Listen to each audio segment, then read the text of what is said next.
Hello, good morning. This is doctor Neeraj Gupta from Delhi, homeopathic doctor. आज हम stress के बारे में बात करेंगे कि स्ट्रेस क्या है और स्ट्रेस के कारण क्या हैं और ये किस तरीके से हमारे शरीर पर प्रभाव डालता है। स्ट्रेस क्या है, ये तो एक आम आदमी समझता है कि तनाव, चाहे वो मानसिक हो चाहे वो शारीरिक हो, पर तनाव जो स्ट्रेस हम मानते हैं वो एक मानसिक तनाव के बारे में बात होती है। जब भी कोई हम किसी ऑफिस में या ऑर्गेनाइजेशन में एक टारगेट होता है कि इस समय तक ये काम पूरा करना है और टारगेट अगर अचीव नहीं हो पाता तो तनाव का कारण बनता है। छोटे बच्चों में, स्टूडेंट्स में, चाहे वो स्कूल गोइंग स्टूडेंट्स हैं चाहे कॉलेज गोइंग स्टूडेंट्स हैं, उनके अंदर एक तनाव यानी स्ट्रेस पढ़ाई को लेकर के हो सकता है कि कभी कभी ये सब्जेक्ट की पढ़ाई पूरी नहीं होती, सिलेबस पूरा नहीं होता और एग्ज़ाम का स्ट्रेस एंजाइटी के रूप में बनता है।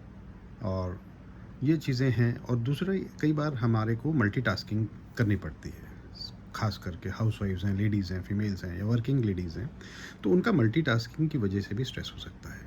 और मल्टीटास्किंग किसी भी लेवल पे हो सकती है।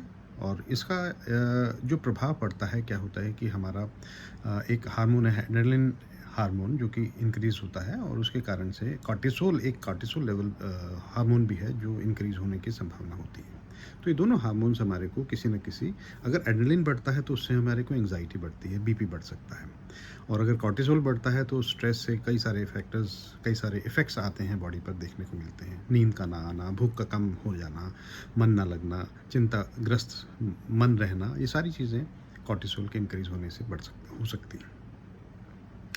तो अब हम बात करेंगे कि स्ट्रेस का जो एक कनेक्शन है हमारी बॉडी के साथ, किन किन एरियाज़ पे ये कनेक्ट होता है। तो मैं बात करता हूँ माइंड रूल्स द बॉडी। जो हमारा मन है, साइक है, वो सबसे ऊपर है। तो एक एक्सिस है, psycho neuro immuno endocrino axis. तो यानी कि PNEI एक्सिस, सबसे पहले psych, then neuro, then endocrine, then immune system.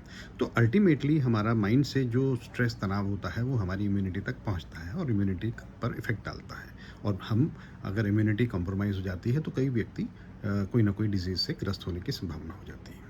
और मैं टिप देना चाहूँगा कि क्या क्या हम, how we can manage it. Meditation है, योगा है, म्यूज़िक लिसनिंग है, थोड़ा सा ब्रेक लिया जाए, अपने वर्क से, अपने फैमिली फ्रेंड्स के साथ कनेक्ट हुआ जाए और ह्यूमरस वीडियोज़ या ह्यूमर भरी मूवीज़ देखी जाएँ, तो ये हमारे को डिस्ट्रेस कर सकती हैं। अगर आपके पास भी कोई ऐसा स्ट्रेस मैनेजमेंट की कोई टेक्निक है तो मैं चाहूँगा व्यूअर्स को कहना चाहूँगा कि वो भी शेयर करें, ज़रूर बताएं। धन्यवाद। Have a good day. Bye.